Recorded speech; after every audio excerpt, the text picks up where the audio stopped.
کو بتائیں کہ ایران کا اسرائیل پر حملہ 185 ڈرون، 110 میزائل اور 36 کروز میزائل داغ دیے۔ ایرانی ڈرونز نے اسرائیلی دفاعی تنصیبات، گولان کی پہاڑیوں اور شام کے قریب اسرائیلی فوجی ٹھکانوں کو نشانہ بنایا۔ اسرائیلی فضائی اڈے کو خیبر میزائلوں سے ٹارگٹ کیا گیا۔ 50% اہداف نشانہ بنانے میں کامیاب رہے۔ ایرانی میڈیا اسرائیل کا 99% ڈرون اور میزائل تباہ کرنے کا دعویٰ۔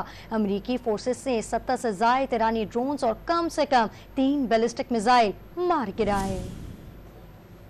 ایران نے شام کے دارالحکومت دمشق میں ایرانی قونصل خانے پر حملے کا حساب برابر کر دیا۔ اسرائیل پر 200 کے قریب ڈرون اور کروز میزائلوں سے حملہ کر دیا۔ حملوں کے بعد اسرائیل میں افراتفری مچ گئی۔ یروشلم اور تل ابیب میں دھماکے اور ہنگامی سائرن سنائی دیے۔ خبر ایجنسی کے مطابق ایران نے گولان کی پہاڑیوں اور شام کے قریب اسرائیلی فوجی ٹھکانوں کو نشانہ بنایا۔ ایرانی میڈیا نے دعویٰ کیا کہ پاسداران انقلاب 50% اہداف کو نشانہ بنانے میں کامیاب رہے۔ اسرائیلی حکام نے دعویٰ کیا کہ ایران نے اسرائیل پر 150 ڈرون، 110 میزائل اور 36 کروز میزائل داغے۔ امریکہ، برطانیہ اور اردن کی مدد سے 99% حملے ناکام بنانے میں کامیاب رہے، جبکہ اسرائیلی فوج کے ترجمان نے حملوں کے باعث جنوبی علاقے میں فوجی اڈے کو نقصان پہنچنے اور ایک لڑکی کے زخمی ہونے کی تصدیق کی۔ اسرائیلی وزیر اعظم نیتن یاہو نے ایک بیان میں ایران کو پیغام دیا کہ اس جنگ میں جیت اسرائیل کی ہی ہوگی۔ انہوں نے اس حوالے سے جنگی کابینہ کا اجلاس بھی طلب کر لیا۔ ادھر اقوام متحدہ میں ایرانی مشن نے دوبارہ جارحیت پر اسرائیل کو سنگین نتائج بھگتنے کی دھمکی دے دی۔ دوسری جانب اسرائیل پر حملے کے بعد اردن، شام، لبنان اور عراق نے فضائی حدود بند کرنے کا اعلان کر دیا۔ متحدہ عرب امارات نے بھی کئی پروازیں منسوخ کر دی۔